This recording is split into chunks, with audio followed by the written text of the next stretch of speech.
Ladies and gentlemen, the Burrito Slayer is back. For this time, it's going to be a Yu Wi-Fi battle for you guys. This time, it's going to be against KcQuack and a Yu battle. This is a battle that took place, I believe, a few days ago here and there. I think it was during this little bit of a stream, if you guys were able to catch it. It was a very, very good battle.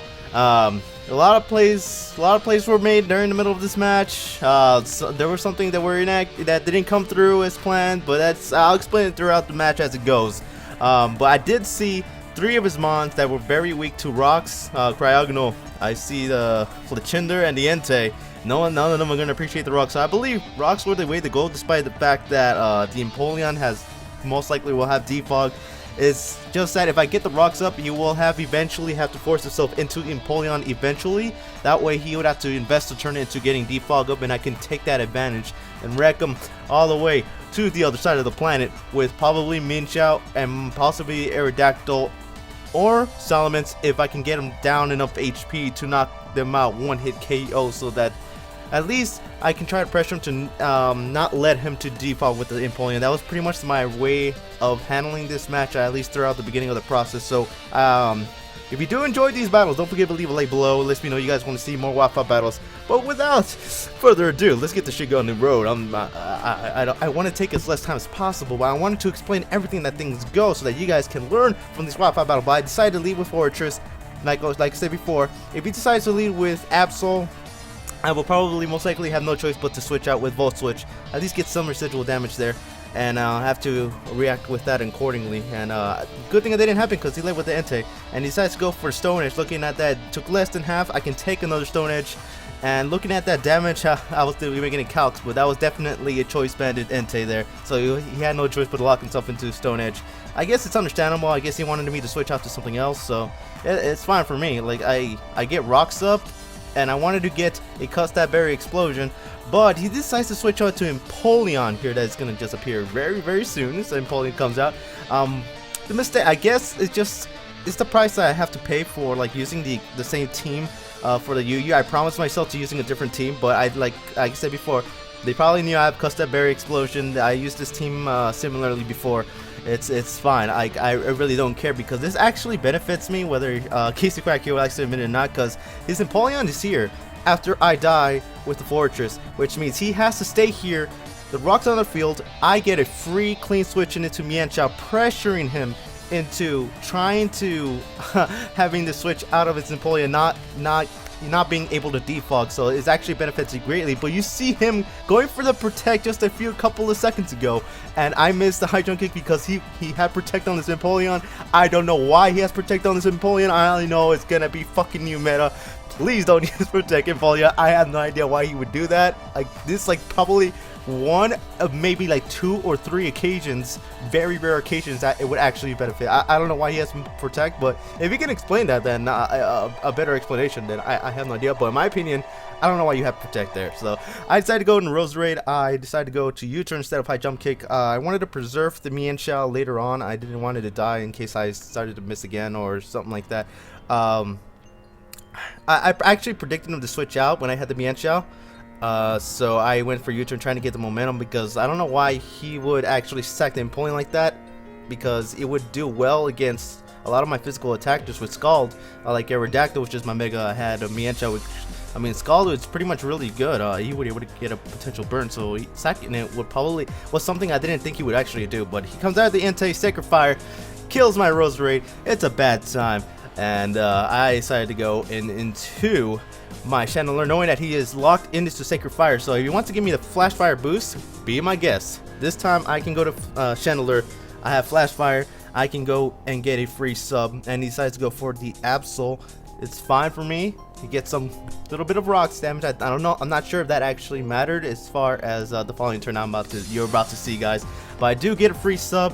He has no choice but to just deal with it. He locked in some of the Sacred Fire, so that's something that he has to pay for himself. So he decides to Mega Evolve here.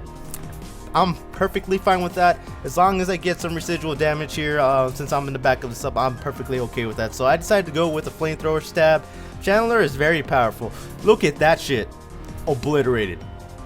Like it did literally 100%. I don't care if you saw the rocks there when he got up, but I don't care. It did he just obliterated, just sent him to the Shadow Realm right there, my friends. So it was a good time. But after the death of Mega Absol, he decides to go to Fletchender. I'm not sure why. This is probably not the most optimal way to use Fletchender, but I can understand the reasoning behind it. He didn't want any of his mons to lose any other HP other than Fletchender. He might have seen Fletchender to not be of any use against my team. I can understand that. I had powerful mons like a Mega Aerodactyl in the back. I had Salamence.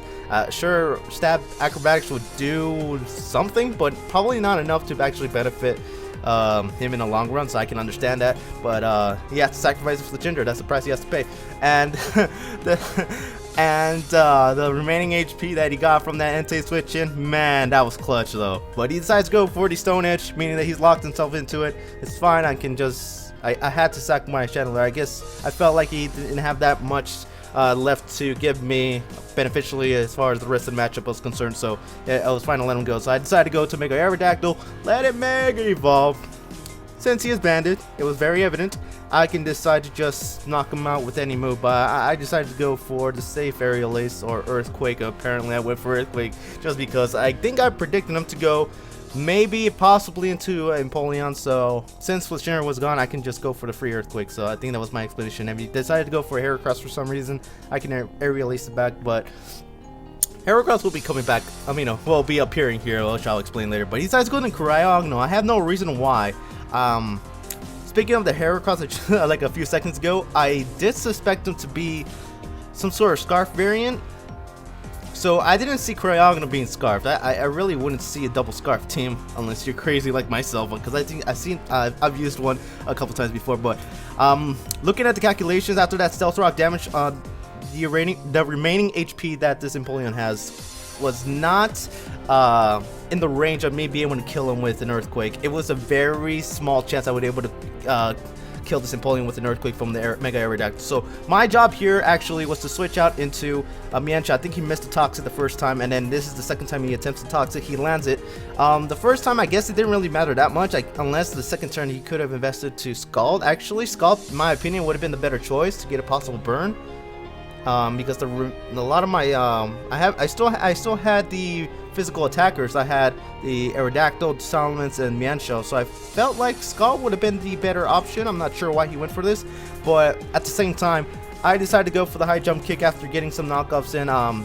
He did go for the protect last turn, so I can just freely go for high jump kick. Even if I did miss, Empoleon was in the range of getting knocked out by an Earthquake from the Mega Aerodactyl, so a knockoff was pretty much necessary there to get enough damage for this Empoleon to be in range of dying. So Empoleon dies, it didn't matter, I guess, because I just went for HJK, and he decides to go to Heracross, and this was the perfect time for me to figure out whether or not he was Scarfed or not, and he was Scarfed. It would outspeed my Mienshao. It's naturally faster than Heracross without the Scarf, so Scarf confirmed, Moxie confirmed. Look at that, ladies and gentlemen.